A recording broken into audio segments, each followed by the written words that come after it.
Hello viewers. आज हम जो टॉपिक डिस्कस करने जा रहे हैं नीबोश आईजी न्यू सिलेबस का। तो बेसिकली नीबोश इंटरनेशनल जर्नल सर्टिफिकेशन का यूनिट IG2 का एलिमेंट नंबर 10 है फायर। इस लेक्चर के अंदर हम इस पूरे एलिमेंट को डिटेल के साथ कवर करेंगे। जो लोग तसलसल के साथ या जो लोग रेगुलरली लेक्चर्स को देख रहे हैं, लेक्चर्स को सुन रहे हैं, लेक्चर से फ़ायदा उठा रहे हैं, तो सबसे पहले तो इस चैनल को सब्सक्राइब कर लीजिए ताकि जितनी भी आने वाली वीडियोस हैं वो आपको बआसानी मिल सके। स्टार्ट करते हैं जी आज का अपना टॉपिक, जो कि फायर सेफ्टी से रिलेटेड है। इस एलिमेंट 10 फायर का पहला जो टॉपिक है हम डिस्कस करेंगे वो है fire initiation, classification and spread. Fire initiation मतलब कि आग शुरू कैसे होगी, उसके बाद उसकी इकसाम कैसे हैं, आग की इब्तिदा कैसे होगी, उसकी इकसाम क्या है, उसकी क्लासेस क्या हैं और उसका फैलाव किस तरह से होता है। ये हमारा टॉपिक है 10.1। आगे बढ़ते हैं। सबसे पहले फायर के बारे में जानना जो सबसे पहला स्टेप है, हमें जानना लाजमी है, वो है प्रिंसिपल्स ऑफ फायर, कि आग किन असूलों के तहत जलेगी या आग का असूल यहाँ पर क्या है। तो नॉर्मली तमाम तर लोगों को जो थोड़ी बहुत अवेयरनेस रखते हैं उनको मालूम होगा कि प्रिंसिपल ऑफ फायर बेसिकली एक फायर ट्रायंगल है। इस फायर ट्रायंगल में तीन चीज़ों का होना लाजमी है। एक फ्यूल जिसने जलना है, दूसरा ऑक्सीजन जो उसको हेल्प आउट करेगा, इनरिच करेगा, हीट और इग्निशन सोर्स, और तीसरी चीज़ जलाने के लिए कोई चीज़ हमें दरकार है। अब इसके अंदर फायर ट्रायंगल के अंदर हमारे पास तीन चीजें आ गई, फ्यूल, ऑक्सीजन, हीट और इग्निशन सोर्स। थोड़ा सा अगर हम इसको एडवांस कर लें, मतलब इससे ऊपर के लेवल में जब हम फायर को डिस्कस करेंगे, लेवल 6 हो गया या इसके अलावा क्वालिफिकेशन जो हाई लेवल की, तो उसके अंदर आप लोगों का सामना एक और चीज से होगा जिसको हम फायर स्क्वायर बोलते हैं। तो फायर स्क्वायर में क्या है कि फ्यूल, ऑक्सीजन, हीट, सिर्फ इनको जमा करने से आग नहीं लग जाएगी, बल्कि एक केमिकल प्रोसेस या आप कह सकते हैं केमिकल रिएक्शन भी रिक्वायर्ड है।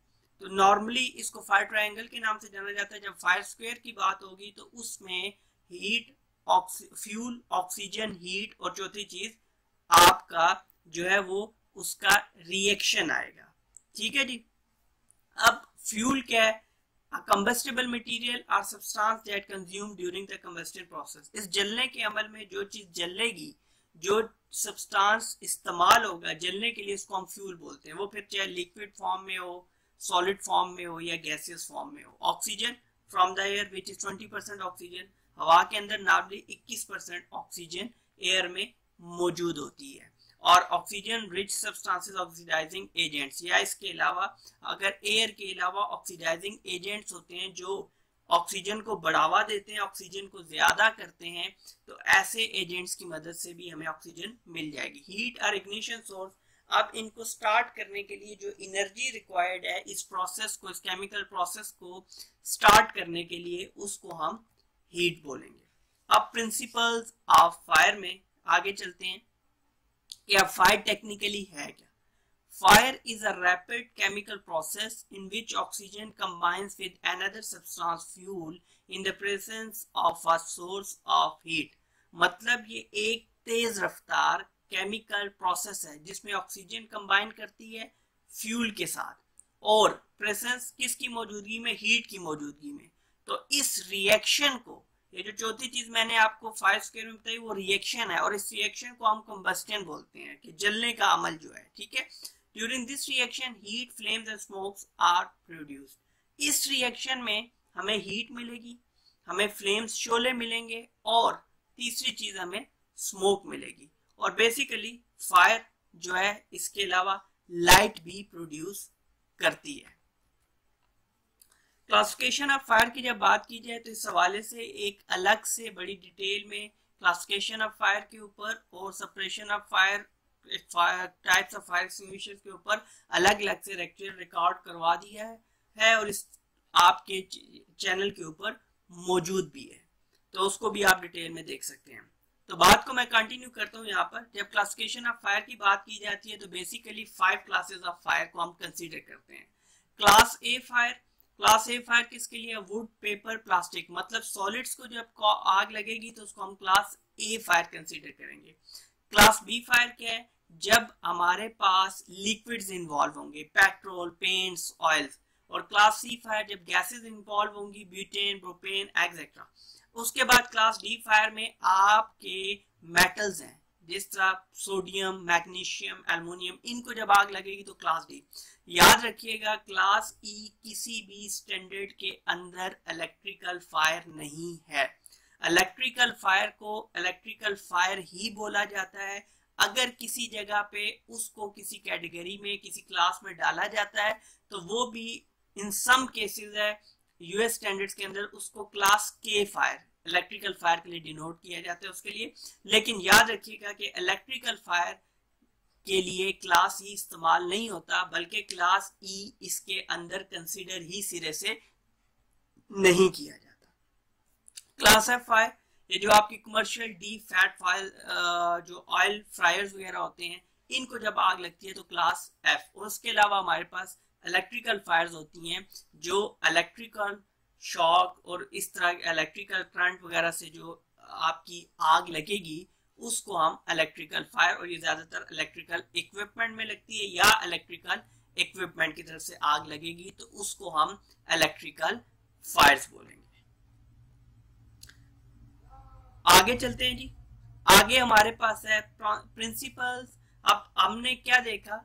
हमने अभी तक आपका ये देखा कि आग इनिशिएशन क्या है, कि फायर इनिशिएशन, कि आग की इब्तिदा कैसे होती है, उसका प्रिंसिपल क्या है, रूल क्या है, उसकी क्लासिफिकेशन ऑफ फायर क्या। अब हम देखते हैं कि हीट की ट्रांसमिशन कैसे, principle of heat transmission and fire spread. आग हरारत किस तरह से मुंतकिल होती है और इसके नतीजे में आग कैसे फैलती है।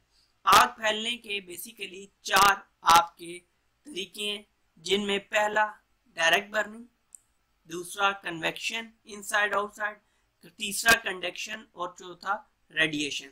अच्छा, डायरेक्ट बर्निंग तो ये है कि आप एक पेपर से आग जला रहे हैं दूसरे पेपर को, एक पेपर से वुड को, किसी भी चीज को जब डायरेक्टली इस तरह से आग जलाई जाएगी तो उसको हम डायरेक्ट बर्निंग बोलते हैं।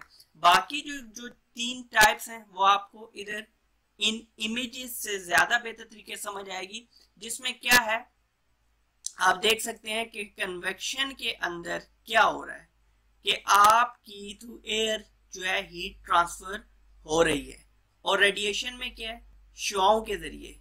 और तीसरी चीज है कंडक्शन। कंडक्शन में क्या है, थ्रू मटेरियल। जब मटेरियल हीट अप हो रहे हैं तो उस हीट की वजह से आपकी जो हीट है वो ट्रांसमिट हो रही है मेटल्स या किसी भी ऐसी चीज के जरिए, और जब वो हीट ट्रांसफर हो रही है तो उसके नतीजे में आग लग रही है।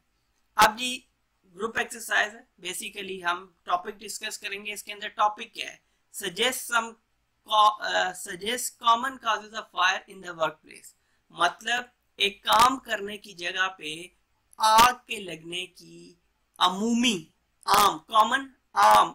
वजूहात क्या हो सकती हैं। कॉजेज क्या है जी? नंबर 1 इलेक्ट्रिकल इक्विपमेंट, जिस तरह इलेक्ट्रिकल फायर्स होंगी। डेलिब्रेट इग्निशन, आर्सन, जानबूझ के। जब आप आर्सन, डेलिब्रेट इग्निशन उसको बोलते हैं जिसमें जानबूझ के, मतलब तखरीबकारी की घर से आप जब आग लगाएंगे तो उसको हम आर्सन बोलते हैं। इसके अंदर नेक्स्ट चीज जो हमारे पास आती है वो है हार्ड वर्क। हार्ड वर्क क्या है कि कोई भी ऐसा काम जिसमें नेकेड फ्लेम इन्वॉल्व है, मतलब कि शोला इन्वॉल्व है जिससे आग फौरी तौर पर लग सकती है, तो उसको हम हार्ड वर्क बोलेंगे। आपकी वेल्डिंग होगी, इस तरह के जो भी काम होंगे जिसमें नेकेड फ्लेम इन्वॉल्व होगा उसको हम हार्ड वर्क बोलेंगे। देन हमारे पास स्मोकिंग, कुकिंग अप्लायंसेस वगैरह को आग लग सकती की वजह से लग सकती है, हीटिंग अप्लायंसेस की वजह से लग सकती है जो हीट अप हो जाती हैं, unsafe use and storage of flammable liquids and gases, ये बहुत बड़ी वजह है ये जो एक्सप्लोसिव किस्म की फायर होती है वो ज्यादातर फ्लेमेबल लिक्विड और गैसेस की वजह से होती है या हार्ड वर्क वेल्डिंग वगैरह की वजह से होगी। मैकेनिकल हीट जो आपकी एब्रेशन की रेजिस्टेंस जो होती है, एब्रेशन होती है, उसके नतीजे में जो आग आपकी भड़क उठती है। और उसके अलावा केमिकल रिएक्शन या केमिकल प्रोसेसेस। तो केमिकल रिएक्शन, केमिकल प्रोसेसेस में याद रखिएगा कि हमेशा आपके आग लगने के इम्कानात बहुत ज्यादा होते हैं। अच्छा जी, अब हमने कॉजेज डिस्कस की। कॉजेज किसकी डिस्कस की हमने? कॉमन कॉजेज डिस्कस की fire in the work place के किन वजूहात से आग एक वर्क प्लेस के अंदर शुरू हो सकती है या लग सकती है। अब हम डिस्कस करेंगे कंसीक्वेंसेस कि इसके आग तो शुरू होगी, इसके नताइज क्या हैं। पीपल किल्ड एंड इंजर्ड, लोग मर सकते हैं, लोग इससे जख्मी हो सकते हैं। और पीपल में फिर जनरल पब्लिक, वर्कर, वो फिर किसी को भी नहीं देखेगी आग।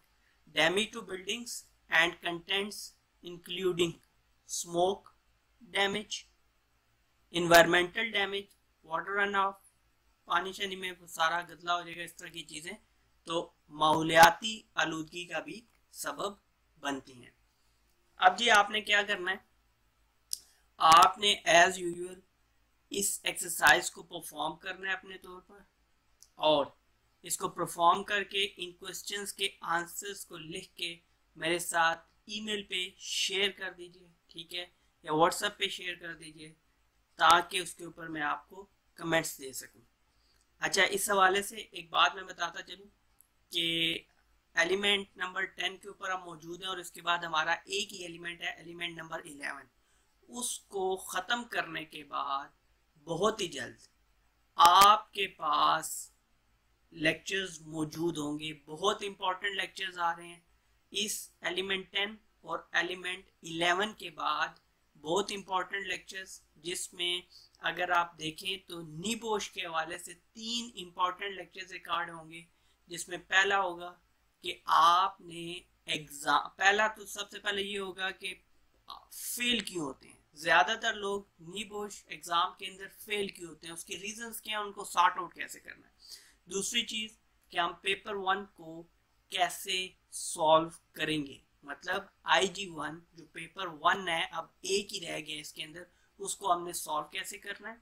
और तीसरी चीज हम इसके अंदर पूरी तरह से डिस्कस करेंगे कि IG2 हमने जो निबोश की रिस्क असेसमेंट बनानी है, जिसको आप रिपोर्ट भी बोलते हैं, वो कैसे बनानी है। पूरी की पूरी रिपोर्ट आपके सामने बनाई जाएगी, पूरा उसका स्क्रीन रिकॉर्डिंग होगी, उसके बाद PDF फॉर्म में आपको सैंपल रिपोर्ट्स शेयर की जाएंगी। लेकिन आपने याद रखना है कि उन रिपोर्ट्स को आपने एज इट इज कभी भी कॉपी नहीं करना, वो मैल प्रैक्टिस में कंसीडर होगा और उसमें आपके ऊपर 3 से 5 साल का बैन भी अप्लाई हो सकता है, ठीक है। तो कनेक्ट, आप बेहतर ये इस चैनल को सब्सक्राइब कर लीजिए ताकि जैसे ही आपको इतनी इंफॉर्मेटिव वीडियोस अपलोड हो आपको फौरन से नोटिफिकेशन आ जाए। अच्छा जी, अब हम स्टार्ट करते हैं 10.1 के बाद 10.2। अब वो तो हमें पता चल गया आग शुरू कैसे होती है, आग की टाइप्स क्या हैं, आग के वजूहात क्या हैं, उसके कंसिक्वेंसेस क्या है। अब preventing fire and fire spread, आग से बचाओ, और अगर फिर लग गई है तो फिर उसके फैलने से बचाओ कैसे मुमकिन है। तो देखें, control measures to minimise the risk of fire in a work place. अब हम कौन कौन सी ऐसी कंट्रोल मेजर्स हैं, कौन कौन से ऐसे हिफाजती इकदाम हैं जो करके हम रिस्क ऑफ फायर को एक वर्क प्लेस के अंदर कम कर सकते हैं। Control combustible and flammable material, solid liquid gases, मतलब जितना भी फ्लेमेबल मटेरियल है उसको कंट्रोल करें, वर्क प्लेस में कम से कम हो। कंट्रोल इग्निशन सोर्सेज, ऐसे सोर्सेज जिनसे आग भड़क सकती है उनको ऊपर काबू पाएं। Use of electrical equipment in flammable atmosphere, ये बड़ी इंपॉर्टेंट चीज है कि आपने इलेक्ट्रिकल इक्विपमेंट को जहाँ पे फ्लेमेबल एटमॉस्फेयर है कि किसी इक्विपमेंट को ऑन करने से, छोटी सी चिंगारी से भी आपकी आग भड़क सकती है, तो आप उसका यूज जो है बड़ा रिस्ट्रिक्टेड कर देंगे और सिर्फ ऑथराइज लोगों तक करेंगे। System of work, hard processes, machinery, electrical equipment, इनको आप देखेंगे कि कैसे आप safe system of work apply करके इनको अवॉइड कर सकते हैं। उसके बाद गुड हाउस कीपिंग, जनरल आपकी टेडीनेस है, वेस्ट कंट्रोल एंड डिस्पोजल, कि आप जनरल टेडीनेस जो आलूदगी वगैरह है वहाँ पे उसको वेस्ट वगैरह उसको आप प्रॉपरली डिस्पोज करें। और वो कैसे मुमकिन होगा, वो बेहतर हाउसकीपिंग की मदद से।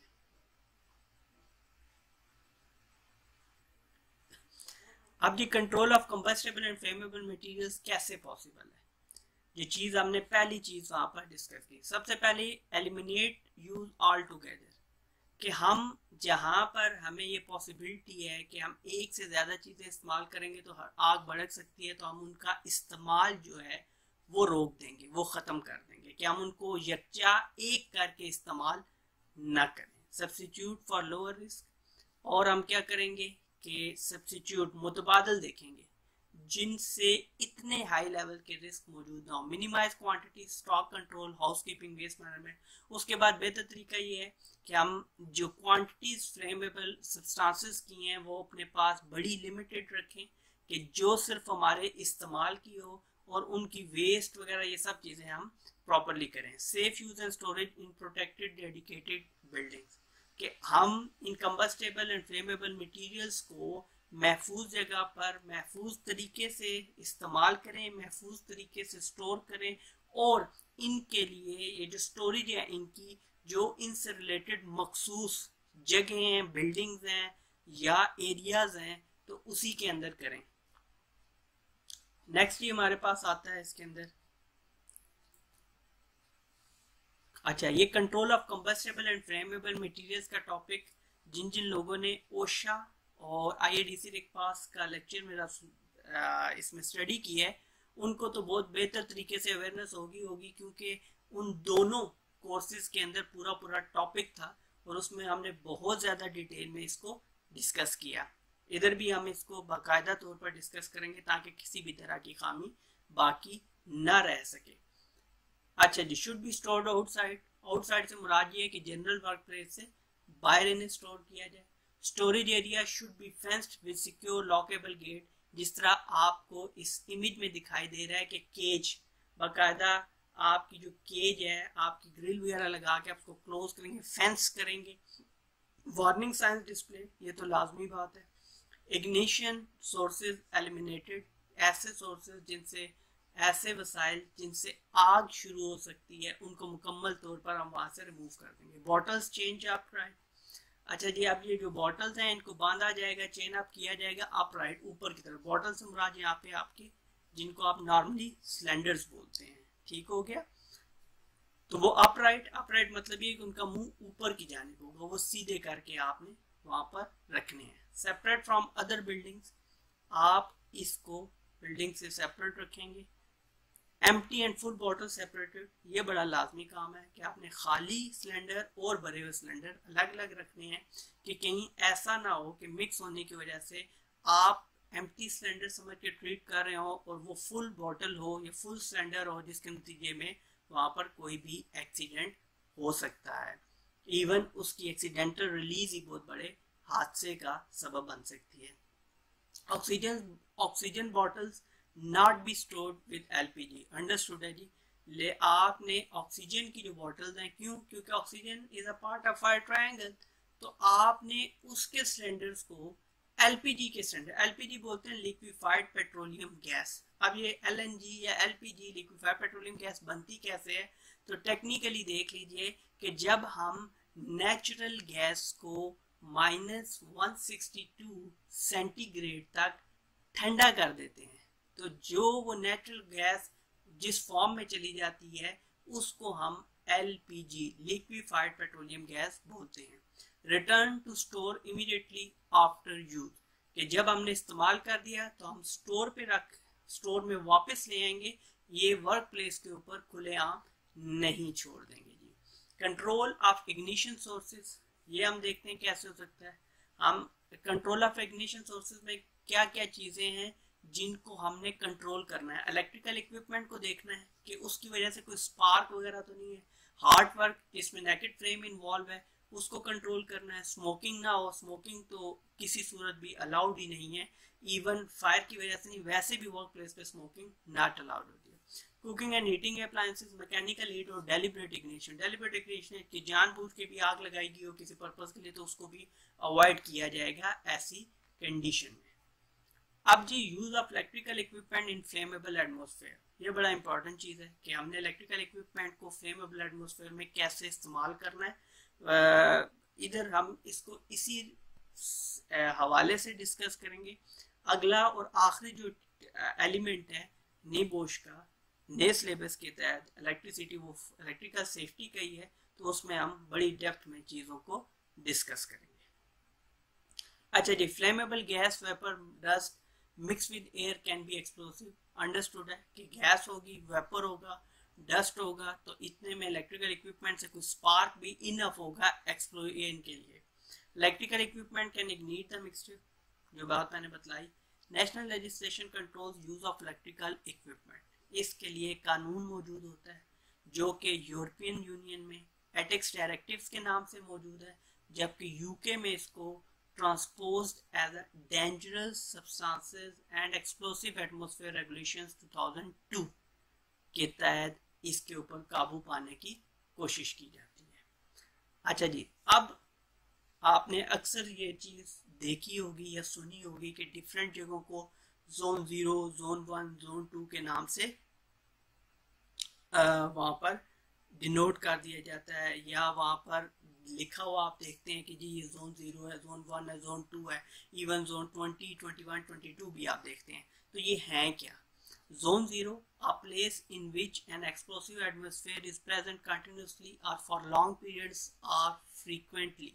ऐसी जगह जहाँ पे एक्सप्लोसिव एटमॉस्फेयर है कि किसी भी टाइम वहाँ पे इलेक्ट्रिकल इक्विपमेंट के बहुत छोटे से स्पार्क से भी किसी भी टाइम, मतलब उसकी जो रिस्क रेटिंग है बहुत ज़्यादा हाई है, तो उसको हम जोन 0 बोलेंगे। इसी तरह उससे थोड़ा कम आएगा कि ओकेजनली किसी भी मौके पर किसी ऑपरेशन के साथ हो सकता है, तो वो जोन 1 में आएगा। जोन 2 ऐसी जगह होती है जिसमें नॉर्मल ऑपरेशन से भी नहीं होता, लेकिन फिर भी पॉसिबिलिटी मौजूद हो कि वहां पर आग भड़क सकती है, तो उसको हम जोन 2 बोलेंगे। अब there are corresponding standard for dust explosion hazards, these are called zone 20, zone 21 and zone 22। वो तो आपके नॉर्मल आ गए, जोन 0, जोन 1, जोन 2। अब जोन 20, जोन 21, जोन 22 ऐसी डस्ट के हैजर्ड्स, ऐसी जगह, ऐसे एरियाज जहां पर डस्ट एक्सप्लोजन भी हो सकते हैं आपके।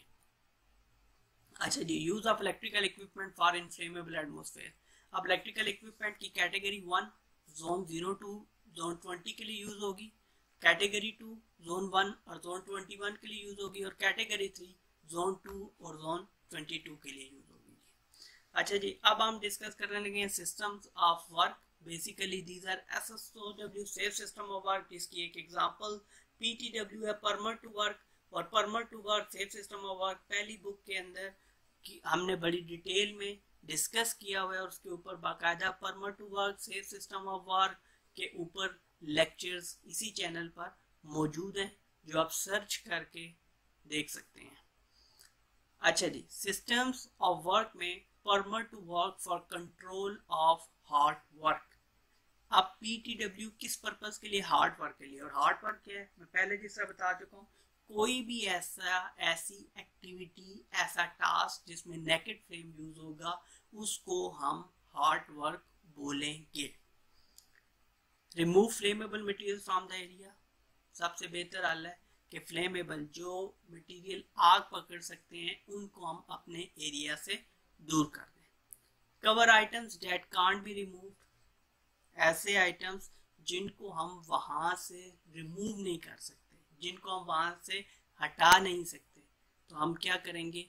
हम ऐसे आइटम्स को कवर अप कर देंगे, फायर रिटर्डेंट ब्लैंकेट्स वगैरह इन चीज़ों से कवर कर देंगे ताकि उनके ऊपर आग ही ना लगे। Sweep the floor, dam down wooden floor, लकड़ी के जो आपके फ्लोर उनको थोड़ा सा नम कर देंगे ताकि वो भी आग ना पकड़े, खुश्क लकड़ी आग पकड़ सकती है। प्रोवाइड सुइटेबल फायर एक्सटिंग्विशर, आग बुझाने के मुनासिब आलाजात वहाँ पर मौजूद हो। Ensure fire water present in the area, fire water वहाँ पर मौजूद होगा जो मेक श्योर करेगा कि अगर आग लगती है तो ऐसी सूरत में उसने कैसे एवैक्यूएशन प्लान या इमरजेंसी के लिए एवैक्यूएशन के लिए लोगों को बुलाना है।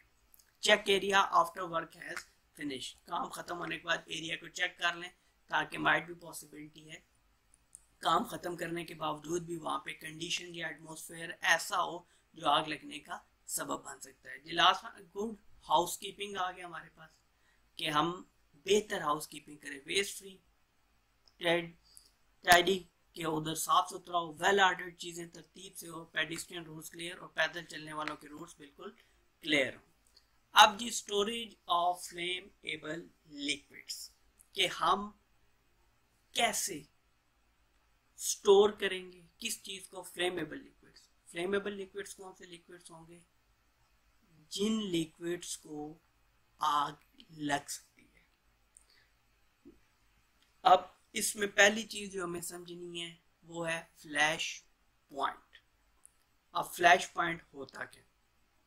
The lowest temperature at which a liquid can form an ignitable mixture in air, the vapor can be ignited by an external ignition source, but combustion is not sustained. Flash point ऐसा है कि जिसमें कम से कम temperature के ऊपर जहां पर आग किसी लिक्विड के साथ, फ्लेमेबल लिक्विड के साथ मिक्सचर बना के लग सकती है, तो उसको हम फ्लैश पॉइंट बोलेंगे। जितना फ्लैश पॉइंट लो होगा उतना इजीली आपका मटेरियल इग्निट हो जाएगा। मतलब जितना फ्लैश पॉइंट लो है उतनी जल्दी आग वहां पर इग्निट हो सकती है, आग उस मटेरियल को लग सकती है। Liquids are classified at flammable, highly flammable, extremely flammable, ये तीन कैटेगरीज हैं। तो कैसे हम इनको देखते हैं? पहली है फ्लेमेबल लिक्विड्स, नॉर्मल जो है ये 23 सेल्सियस से 60 सेल्सियस तक नॉर्मली इग्निट कर जाते हैं, और ऐसी सूरत में ऐसा मटेरियल जो है हम सिर्फ 250 लीटर से लेस देन ही स्टोर करेंगे। जबकि कैटेगरी 2 में हमारे पास आता है highly flammable liquids. Highly flammable liquids में क्या होगा कि आपके 23 सेल्सियस से नीचे और बॉइलिंग पॉइंट 35 सेल्सियस से ऊपर होगा, तो उसमें हम सिर्फ 50 लीटर तक स्टोरेज से कम स्टोरेज कर सकते हैं। अच्छा जी, last one category 1 extremely flammable liquid, के जिनको फ्लैश पॉइंट बहुत ज्यादा जिसका है बॉइलिंग पॉइंट, तो फ्लैश पॉइंट जैसे ही लो है 23 सेल्सियस से नीचे है, तो ऐसी सूरत में रूम टेम्परेचर के ऊपर भी आग भड़क सकती है। तो ऐसे मटेरियल को सिर्फ हम ज़रूरत के तौर पर उस वर्क प्लेस, उस एरिया में लाएंगे, उसके बाद हम उसको वहाँ से फौरी तौर पर रिमूव कर देंगे। अच्छा जी, एक और टॉपिक हमारे सामने मौजूद है जिसको हमने डिस्कस करना है, वो है storage of flammable liquid, acetone, petrol वगैरह के हवाले से वो हम डिस्कस यहाँ पे करते हैं। अच्छा, स्टोरेज ऑफ फ्लेमेबल लिक्विड में use the minimum volume of liquid required. सबसे बेहतर हाल ये है कि आपको जो लिक्विड रिक्वायर्ड है उसका कम से कम वॉल्यूम अपने पास रखें, जिससे हमने डिस्कस भी किया flammable, highly flammable, extremely flammable में हमने कितना लिक्विड वहाँ पर स्टोर करना है या कितना लिक्विड हम अपने पास वहाँ पर रख सकते हैं। Liquid should be in a properly labelled container. ये तो लाजमी चीज़ है कि आपका कोई भी कंटेनर होगा, कोई भी केमिकल कंटेनर होगा, उसको लेबल, किसी भी तरह के कंटेनर को लेबल होना लाजमी है, क्योंकि लेबलिंग के बगैर आप उसकी हैंडलिंग भी प्रॉपर नहीं कर सकते हैं, उसका इस्तेमाल तो बहुत दूर की बात। Ideally the container will be metal with a self closing lid. बेहतर यह है कि वो मेटल का हो ताकि इतनी जल्दी उसके ऊपर किसी भी तरह के मौसमी असरात, हीट वगैरह असरअंदाज ना हो। सेल्फ क्लोजिंग लिड ये होता है कि उसको यूज करने के बाद जैसे ही छोड़ें तो उसकी कैप उसके ऊपर आ जाए। लिड बोलते हैं किसी चीज की कैप या ढक्कन जो होता है उसको। Use a metal tray to catch spills and have absorbent material available. वहाँ पर ट्रे मौजूद हो जिसमें आप अगर कोई लीकेज है, कोई उससे गिर रहा है, बह रहा है, तो वो आप उसके अंदर कर लें। और एब्जॉर्बेंट मटेरियल स्पंज वगैरह आपके पास होना चाहिए ताकि वो उसको फौरी तौर पर जज़ब कर ले। Use away from heat and ignition sources. Ensure that work place is well ventilated. ये बात आपने मेक श्योर करनी है कि वर्क प्लेस आपकी बाकायदा तौर पर वेंटिलेटेड हो, अच्छे तरीके से बात कशी का हुआ इंतज़ाम हो, लोकल एग्जॉस्ट वेंटिलेशन सिस्टम वहाँ पे हो ताकि इजीली वहाँ पर वेपर्स या इस तरह की चीज़ें एयर के अंदर जो मौजूद हो वो आसानी से उस वर्क प्लेस से बाहर ट्रैवल कर दें। Return containers to safe storage after use. अच्छा जी, अब स्टोरेज ऑफ फ्लेमेबल लिक्विड्स में स्मॉल क्वांटिटीज में क्या है, जो चीज़ हमने डिस्कस की, यूज मिनिमल क्वांटिटीज, थोड़ी थोड़ी, स्टोर सील्ड, लिड्स ऑन और self closing lid, flammable cabinet, fire resistant metal जो आग इतनी जल्दी ना पकड़ सकें, lockable lid doors, clearly signed, spill tray away from ignition sources.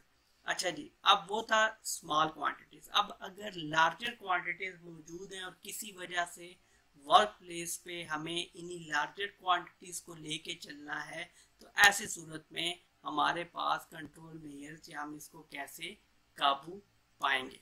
Larger quantities की जब बात होती है तो purpose build, single storey flammable store, segregated chemical, आपने केमिकल्स को अलग करना है, सिंगल स्टोरी फ्लेमेबल स्टोर बनाना है, और पर्पस बिल्ड इसका डेजिग्नेटेड एरिया होगा जहां पर आप इस तरह के लिक्विड्स को स्टोर करेंगे। Built of non combustible material, light weight roof for explosion relief.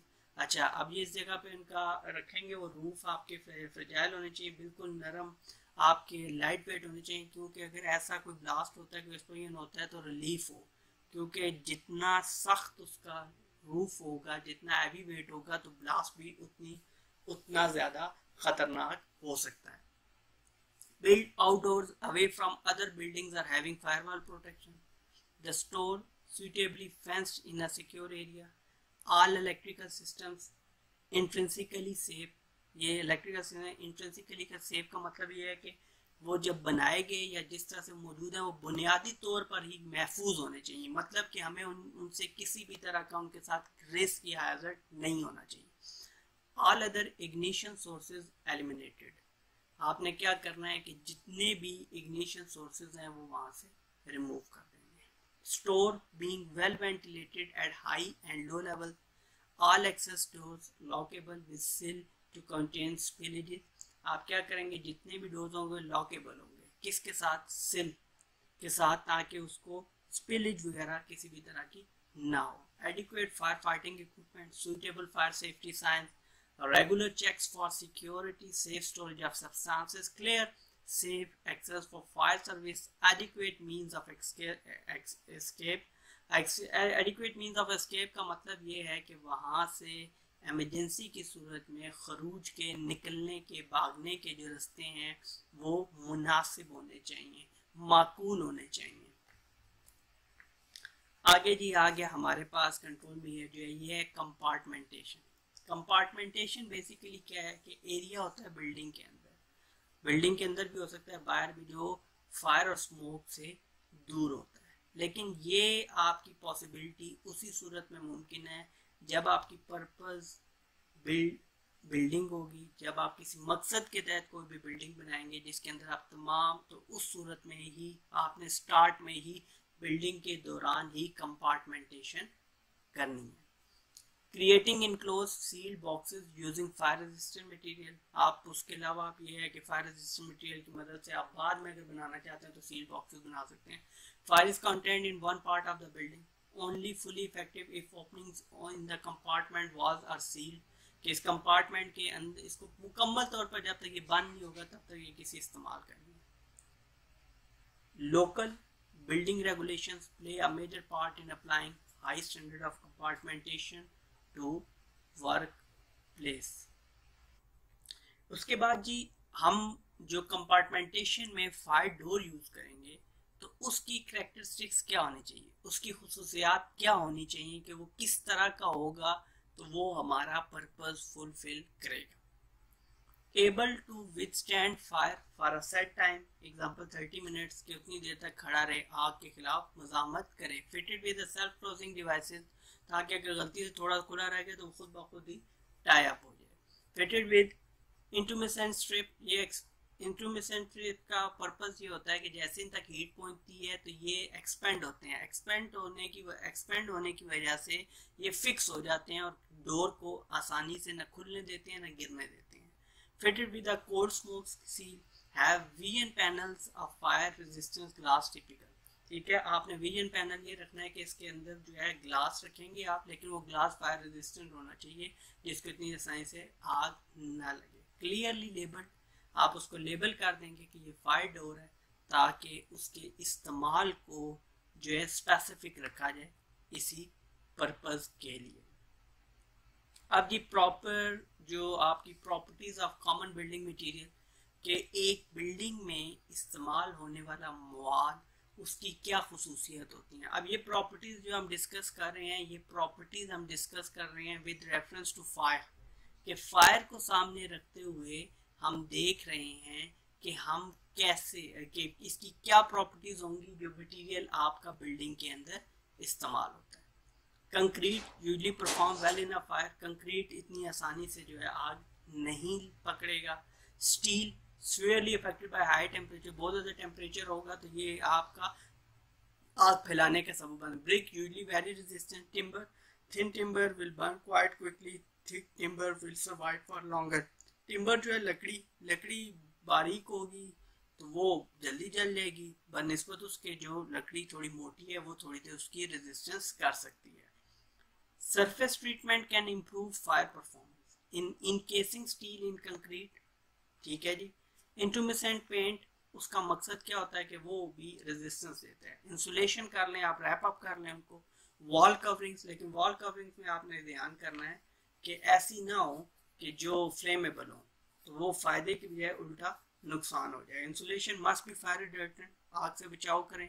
Wall coverings can be flammable, so need to be carefully select. आपने ऐसी इस्तेमाल करनी है जो वहाँ पे आपको मदद दे, मावनत दे, बजाय इसके कि वो आपका उल्टा नुकसान स्टार्ट करे। Protection of openings and voids, compartment के अंदर अगर ओपनिंग्स हैं, वॉइड्स हैं, ये सारी चीज़ें, तो आपने कैसे उसको अवॉइड करना है। Opening, service conduits, air handling duct, ये सारे आपने प्रॉपरली बंद करने कुछ करने। वाइड स्टेयरवेल्स, सीढ़ियों का जगह जो खुली होती है उसको, वाइड्स बिटवीन फ्लोर, वाइड रोज। प्रोटेक्शन, सेल्फ क्लोजिंग शटर्स इसके ऊपर लगा दें जो फौरी तौर पर बंद हो जाए। फायर ब्रेक वॉल्स हों।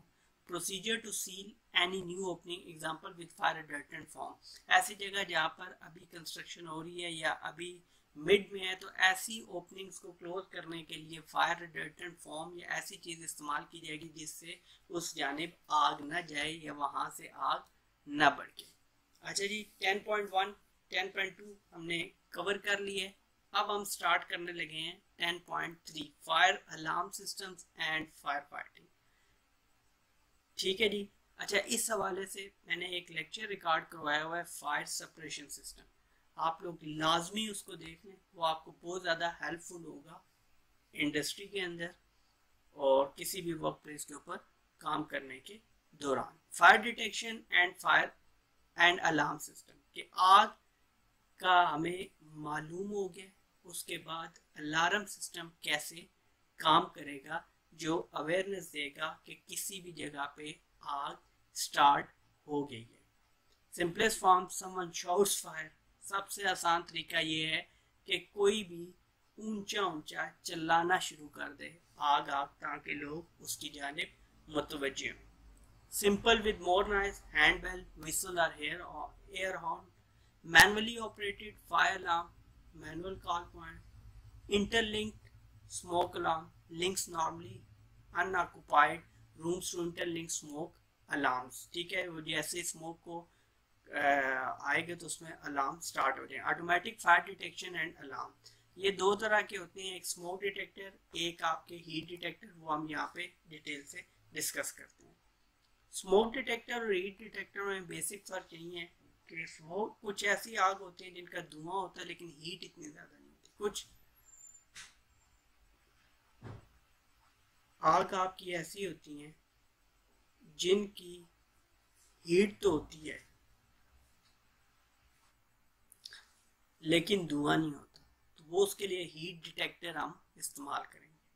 स्मोक डिटेक्टर्स के detect small smoke particles, very sensitive, early warning.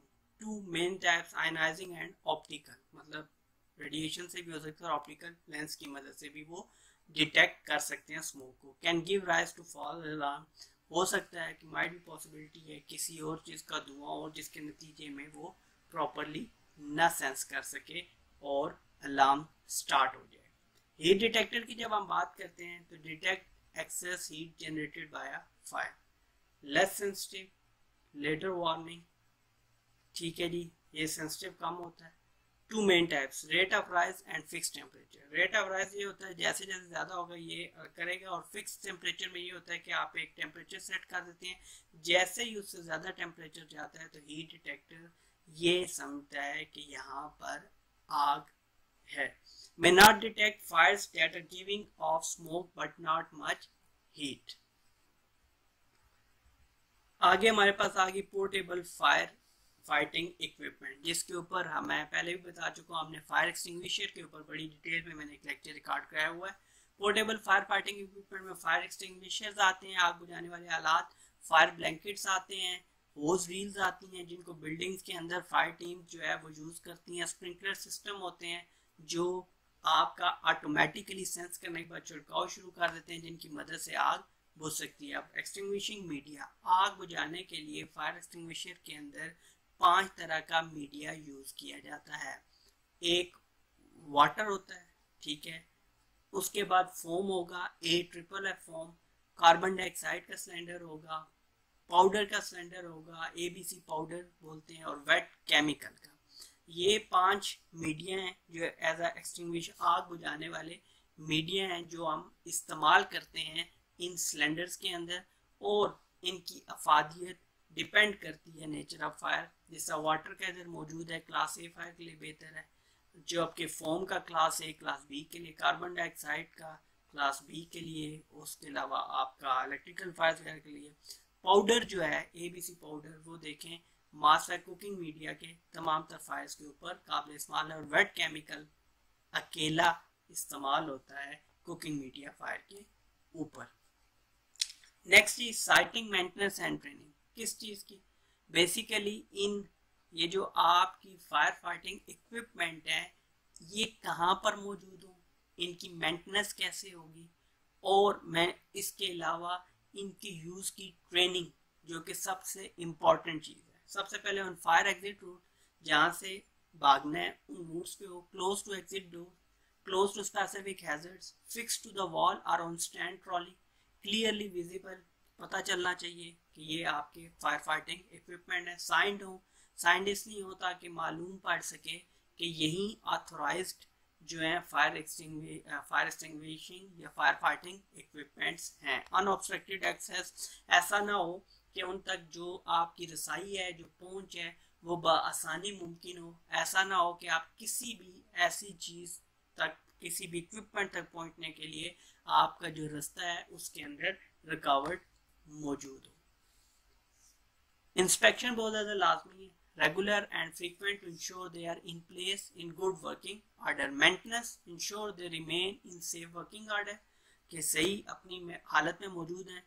एक बार साल में एक बार कर सकते हैं certificated engineer inspection testing and dismantling.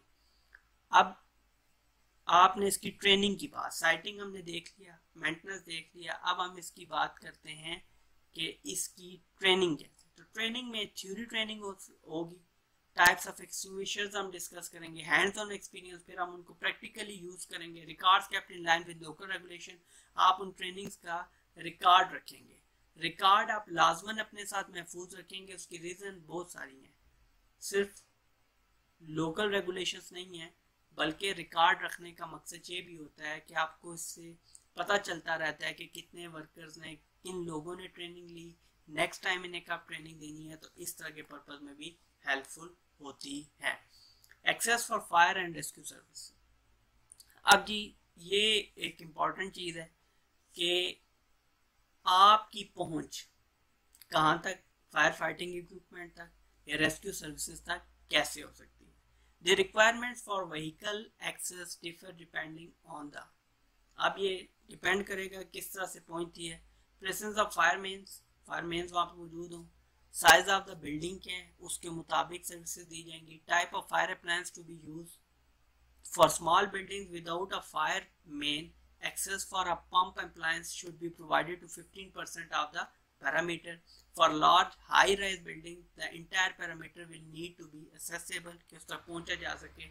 Site should have an emergency plan including liaison with fire service. एक emergency plan हो, ठीक है, liaison जो किसके साथ होगा, फायर सर्विस के साथ होगा, है वो emergency plan, लेकिन वो लेजॉन करेंगे, लेजॉन होगा कि यकजा होकर इकट्ठे होके वो इस पर्पस को सर्व करेंगे। फेमिलराइजेशन विजिट्स में भी कैरिड आउट। फेमिलराइजेशन विजिट इसलिए लाजमी होते हैं ताकि इमरजेंसी होनी है कभी कभार, तो ऐसा ना हो कि इमरजेंसी हो साल में एक बार, तो फेमिलराइजेशन ना होने की वजह से उसका यूज ही ना पता हो या पता ही ना हो कि ये चीज़, ये फैसिलिटी हमारे पास मौजूद है, तो फेमिलराइजेशन बहुत ज़्यादा इम्पोर्टेंट है।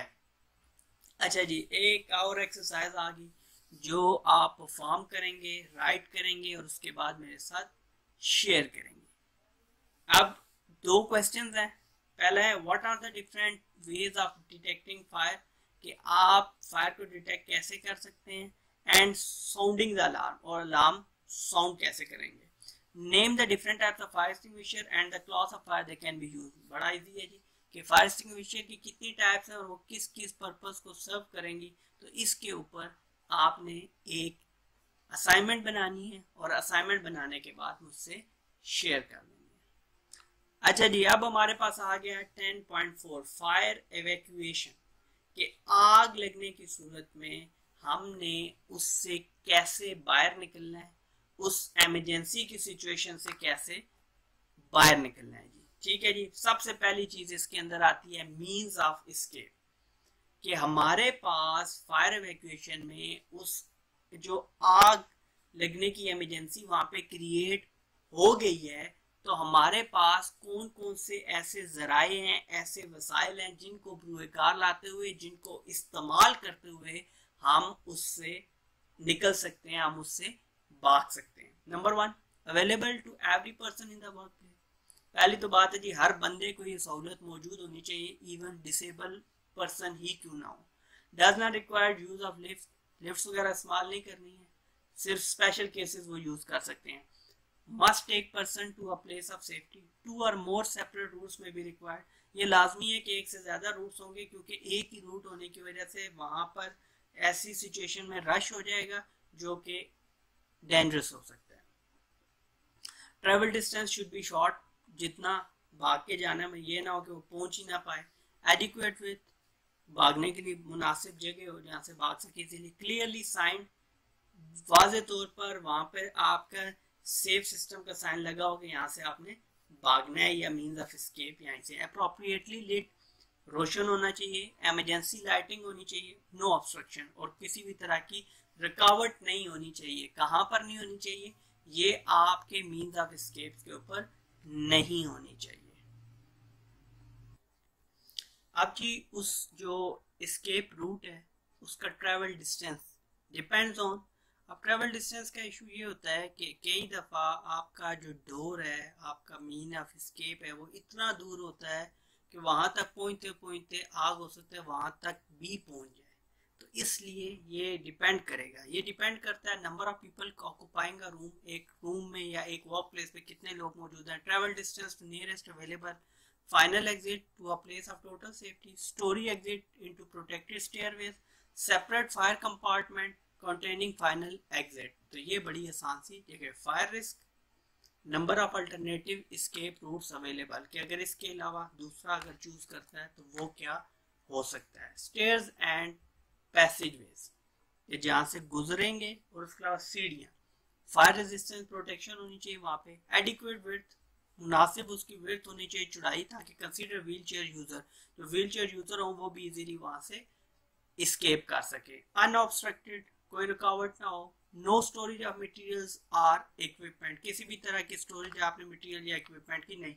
Doors easy to operate, adequate with, open in direction of travel, not lock, lock नहीं होने चाहिए। Open in direction of travel, अगर आप बाहर भाग रहे हैं तो बाहर की तरफ खुले, ठीक है, जिस जानिब आप जा रहे हैं तो वो उसी डायरेक्शन में उसको होना चाहिए। Emergency escape lighting, lighting proper होंगी, लाइटिंग से ही आइडिया होगा कि किस तरफ से आपने निकल के बाहर जाना है। At night or where there is no natural light, to indicate escape routes, to indicate call points and firefighting equipment, regular maintenance, routine inspection and testing। अच्छा जी, exit and directional sign, ये आपके लाजमी होंगे। आपके warning signs, prohibition signs, mandatory signs मौजूद होंगे। लेकिन जब आप फायर एवैक्यूएशन की बात करते हैं, बिल्डिंग से एग्जिट की बात करते हैं, तो तब हमें सेफ सिस्टम ऑफ साइन की ज्यादा जरूरत महसूस होती है। स्टैंडर्ड शेप में हो जो मौजूद है रेक्टेंगुलर, स्टैंडर्ड कलर हो जो कि ग्रीन है, पिक्टोग्राम हो, तस्वीर से वाज़ेह हो कि क्या करना है, ताकि हर किसी को बताने की, या कोई बंदा अब एग्जिट लिखा है तो इंग्लिश नहीं पढ़ सकता तो वहां से निकल ना पाए, तो ऐसे ना हो। पिक्टोग्राम हो ताकि इजीली अंडरस्टैंड हो, इजी टू इंटरप्रेट, आसानी से उसकी तशहीर हो सके, क्लियरली विजिबल, एवरीवन, हर किसी को विजिबल हो। अच्छा, उसके बाद जब ऐसा कोई मौका आ जाता है तो आपने बिल्डिंग से निकल के घर को रवाना नहीं हो जाना, बल्कि वहां पे पूरा फायर असेंबली पॉइंट होता है जहां पर हेड काउंटिंग होती है, जिससे पता चलाया जा सकता है कि अब भी बिल्डिंग में कितने सारे लोग मौजूद हैं या कितने सारे लोग मुतासिर हो रहे हैं या हो सकते हैं। ठीक है, तो उसको हमने अवॉइड करना है। असेंबली पॉइंट में क्या, सेफ डिस्टेंस फ्रॉम बिल्डिंग, ऐसी जगह पे हो जहाँ पे आग वगैरह ना पहुंच सके, सेफ लोकेशन होनी चाहिए, further escape possible if needed, अगर मजीद दौड़ना पड़े तो पॉसिबिलिटी हो, must not invade fire fighters, और फायर फाइटर्स को आप यहाँ नहीं बुला लेंगे, वो अपना काम वहाँ करते रहेंगे।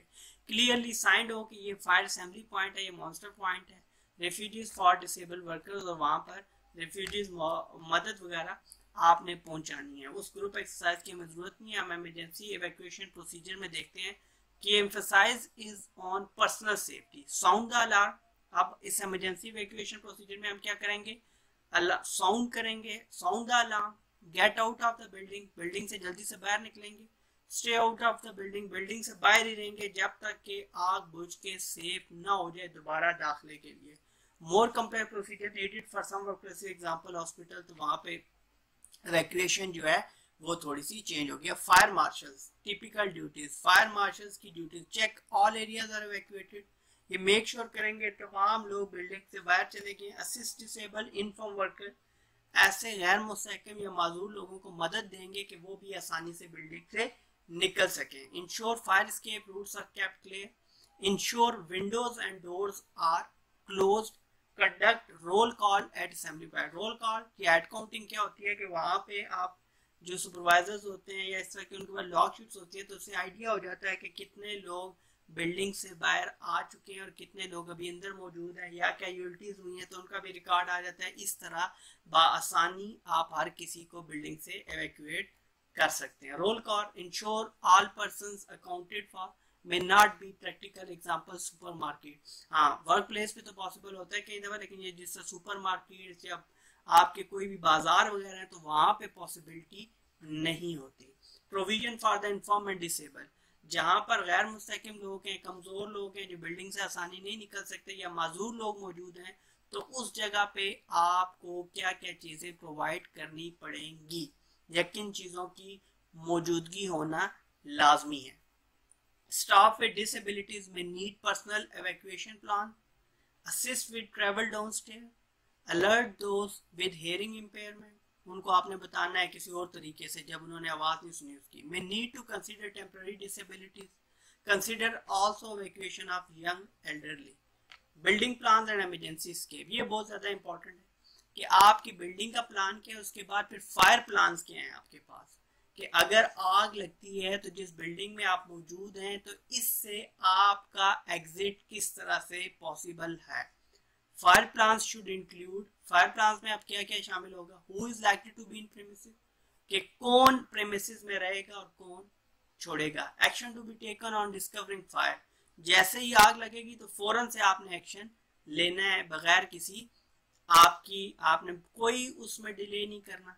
अगर आप फायर फाइटर हैं तो आपने रुकना है, और अगर आप नहीं है तो आपने जाना है, ये फौरी तौर पर आप वहां पर एक्शन लेंगे। एस्केप रूट्स के, fire fighting equipment, action to be taken after evacuation, evacuate कर लिया उसके बाद क्या होगा, दोबारा दाखिला कैसे मुमकिन है, असेंबली पॉइंट पे क्या होगा, ये तमाम तर चीजें। और ट्रेनिंग देंगे आप कि किसी भी ऐसी चीज से निपटने के लिए। ट्रेनिंग एंड इंफॉर्मेशन, ये आप किस चीज पे देंगे, information on fire safety procedures for employees को देंगे कि ऐसी सूरत हाल में उन्होंने क्या करना है, कंट्रैक्टर्स को देंगे, विजिटर को और पब्लिक को। Training for staff who use portable extinguisher, जो पोर्टेबल एक्सटिंग्विशर आग बुझाने वाले आलात या फायर फाइटिंग इक्विपमेंट इस्तेमाल करेंगे उनको। फायर मार्शल्स असिस्ट डिसेबल और इन्फॉर्म पीपल कि कैसे एक फायर इमरजेंसी के अंदर आपने मदद फराम करनी है माजूर लोगों को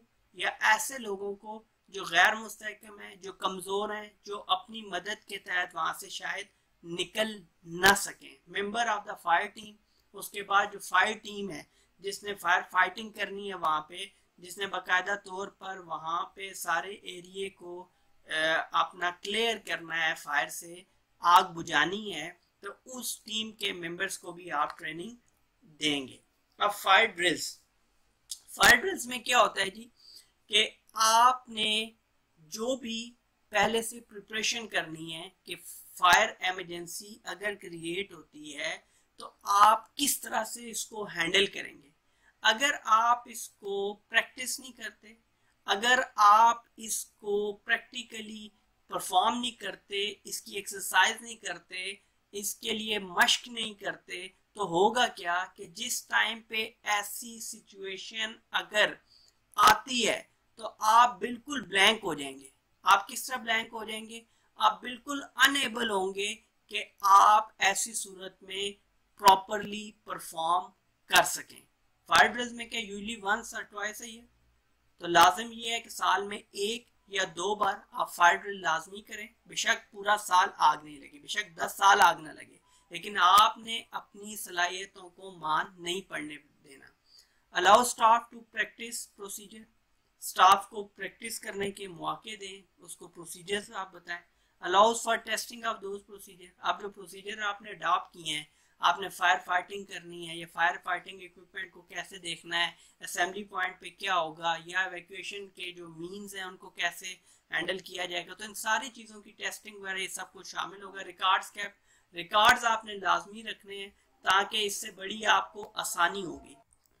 रिकॉर्ड्स आप इसलिए अपने पास रखेंगे कि जब तक आपके पास रिकॉर्ड नहीं होंगे तो आपको ये मालूम ही नहीं पड़ सकेगा कि लास्ट टाइम कब आपने फायर ड्रिल्स की, नेक्स्ट टाइम कब करनी है, किन डेट्स पे करनी है, किन किन लोगों ने की हैं और अब किन लोगों ने परफॉर्म करनी है। तो ये तमाम तर चीज़ें इंपॉर्टेंट है। अच्छा जी, अब इसके element number NEBOSH IG2 element number 10 के चारों मॉड्यूल 10.1, 10.2, 10.3, 10.4 हमने बड़ी डिटेल में कंप्लीट कर ली है। बावजूद इसके कि हमने बड़ी डिटेल में डिस्कस की है, इसके बावजूद अगर आपके पास कोई क्वेश्चंस हैं, इससे रिलेटेड कोई आप डिस्कशन करना चाहते हैं, तो आप लाजमी डिस्कस करें। और डिस्कस करने का तरीका ये है कि सबसे बेहतर प्लेटफॉर्म ये है कि आप हमें ईमेल करें। ईमेल करें, जिस चीज़ में आपको प्रॉब्लम आ रही है वो आप मेल करें, उसको सॉर्ट आउट करेंगे, सजेशन करेंगे। अब इसकी एक्सरसाइज आपने जो असाइनमेंट बना के भी जानी है वो है what general principle, question number 1, जिसका आपने आंसर लिख के रिटन फॉर्म में तहरीरी शक्ल में देना है। What general principle should be applied when establishing means of escape, मतलब जब आप मींस ऑफ एस्केप बना रहे हैं, इस्टेब्लिश कर रहे हैं, तो ऐसी सूरत में कौन से जनरल प्रिंसिपल अप्लाई होंगे। दूसरी चीज, what is the purpose of emergency lighting, कि इमरजेंसी लाइटिंग के का मकसद क्या है। Number 3, question number 3, what might fire marshal do in the event of an evacuation, कि फायर मार्शल इवेंट ऑफ कौन सा इवैक्यूएशन, फायर इवैक्यूएशन में फायर मार्शल्स का क्या किरदार होगा या वो क्या करेंगे। तो इस क्वेश्चन को भी आपने लिख के भेजना है। अच्छा, याद रखिएगा ये वो क्वेश्चंस नहीं है जो नीबोश के एग्जाम में आते हैं। ये क्वेश्चन, ये एक्सरसाइजेस करवाने का पर्पस ये है कि आपकी अंडरस्टैंडिंग कितनी हुई है ये चेक किया जा सके, आप किस हद तक नॉलेज गेन कर चुके हैं ये देखा जा सके। बाकी मैं जिससे पहले बता चुका हूँ कि इसके बाद एलिमेंट नंबर 11 है, उसके बाद आपको बाकायदा तौर पर कि आपने कैसे नीबोश का एग्ज़ाम, मतलब IG1 का जो एग्ज़ाम है आपका, आपने कैसे उसके आप क्वेश्चन पेपर या उसका पेपर कैसे सॉल्व करना है, ठीक है, उसके ऊपर डिटेल लेक्चर आएगा। उसके बाद एक बहुत ही ज़बरदस्त डिटेल लेक्चर, जिसके बाद मैं आपको PDF फॉर्म में एक रिपोर्ट एज अ सैंपल भी दूंगा कि IG2 रिस्क असेसमेंट, यानी जिसको आप आम लफ्जों में निबोश की रिपोर्ट भी बोलते हैं, तो उसको हम देखेंगे कि कैसे प्रिपेयर किया जाता है, कैसे उसके अंदर आप देखते हैं कि क्राइटेरियाज हैं डिफरेंट, उन क्राइटेरियाज को कैसे हम मेट करेंगे। अदरवाइज आपको मालूम होगा, अगर नहीं मालूम तो अभी मैं आपको बता रहा हूँ कि अगर उसमें से एक क्राइटेरिया भी आपका रह जाए तो वो रिपोर्ट आपकी क्लियर नहीं होगी, बल्कि रेफर की जानिब जाएगी। आज का लेक्चर इतना ही। चैनल को सब्सक्राइब कर दीजिए और इसको बाकी भी लोग जो हेल्थ एंड सेफ्टी से रेलेवेंट हैं, आपके करीब तरीन हैं, आप उनके साथ इसको शेयर कीजिए ताकि ज़्यादा से ज़्यादा लोग जो इस एग्ज़ाम में अपीयर होना चाहते हैं वो इससे फ़ायदा उठाएं। सिर्फ और सिर्फ निबोश एग्ज़ाम में अपीयर होने से ही फ़ायदा ना उठाएं, बल्कि ऐसे लोग जो हेल्थ एंड सेफ्टी की फील्ड में ऑलरेडी काम कर रहे हैं, तो उनका जो नॉलेज है वो मज़ीद रिफाइन हो जाएगा अगर वो इन लेक्चर्स को बाकायदगी के साथ एक सिस्टम के तहत सुनते हैं, इनको इनसे अंडरस्टैंडिंग डेवलप करते हैं, तो ये लेक्चर्स बहुत ज़्यादा हेल्पफुल होंगे। अपने अगले लेक्चर में बहुत जल्द आपसे मुलाकात होगी, तब तक के लिए अल्लाह हाफ़िज़।